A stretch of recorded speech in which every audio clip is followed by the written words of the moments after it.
Cricket में सिर्फ player ही match नहीं जितवाते, असल गेम चेंजर तो अक्सर पिचें ही होती हैं।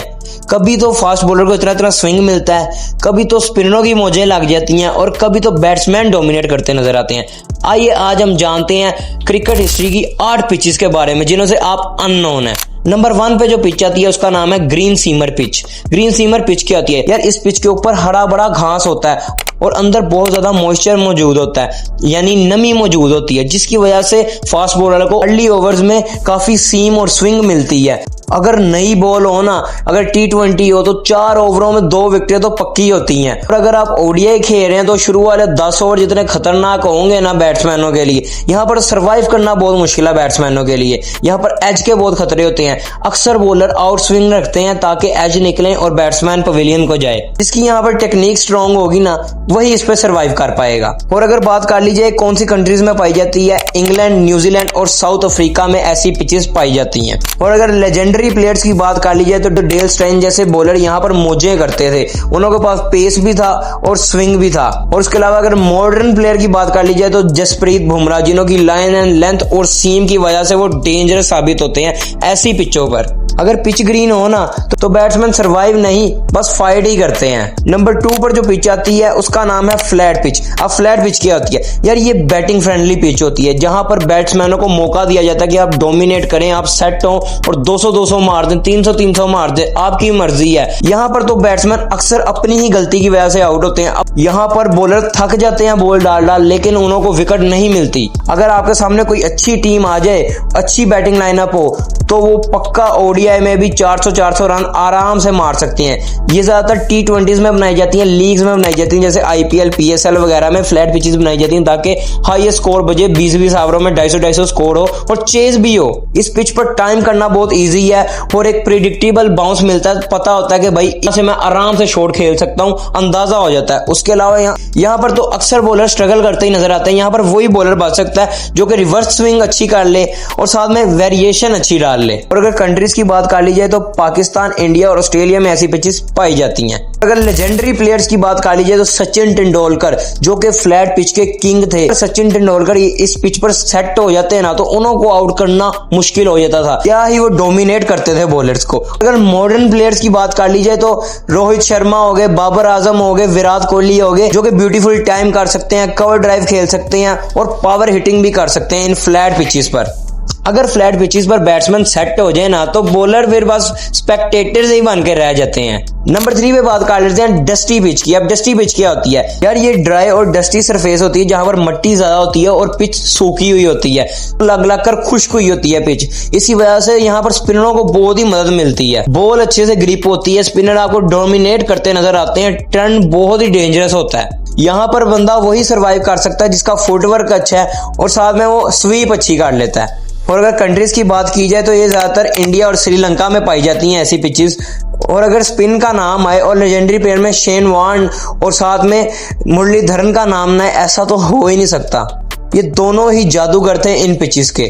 और अगर मॉडर्न प्लेयर्स की बात कर ली जाए तो कुलदीप यादव, राशिद खान हो गए, उसके अलावा आदिल रशीद हो गए, ये यहाँ पर आपको डोमिनेट करते नजर आते हैं।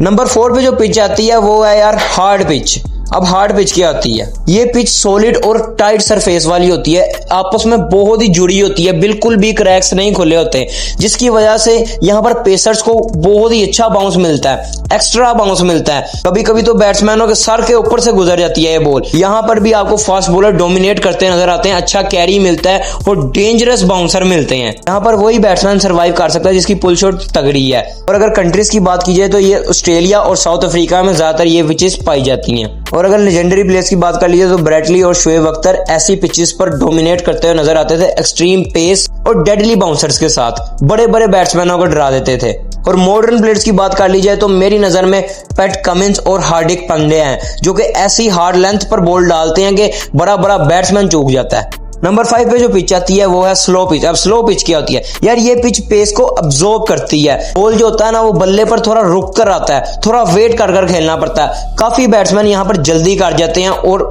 अपनी विकेट थ्रो कर जाते हैं। यहाँ पर कटर्स इफेक्टिव रहते हैं, स्लो बॉल वेरिएशन यहाँ पर बहुत डेंजरस रहती हैं। और बैटिंग प्रॉब्लम्स की बात कर लीजिए तो यहाँ पर टाइम तो होता ही नहीं है ना, बॉल बहुत ही मुश्किल से टाइम करना पड़ता है बॉल को। और बिग शॉट्स की तो बात ही ना करें, जब भी कोई बैट्समैन ज्यादातर डोमिनेट करने की कोशिश करता है तो अपनी विकेट थ्रो कर जाता है। और ऐसी पिचेस ज्यादातर बांग्लादेश और यूएई में पाई जाती हैं। और अगर लेजेंडरी प्लेयर्स की बात कर ली जाए तो मिसबाह-उल हक का नाम आता है, जो कि एक पेशेंस मास्टर थे। हर बॉल को बहुत लेट कट करते थे, बड़े टाइम से खेलते थे। और अगर मॉडर्न प्लेयर्स की बात कर लीजिए तो मोहम्मद रिजवान और आगा सलमान शामिल हैं। नंबर 6 पे जो पिच आती है वो है क्रैक्ड और ड्राई पिच। अब क्रैक्ड और ड्राई पिच क्या होती है यार, कड़क धूप लग लग कर ना पिच के अंदर क्रैक्स आ जाते हैं और सूख जाती है पिच, जिसकी वजह से अनप्रिडिक्टेबल टर्न मिलता है यार स्पिनर्स को।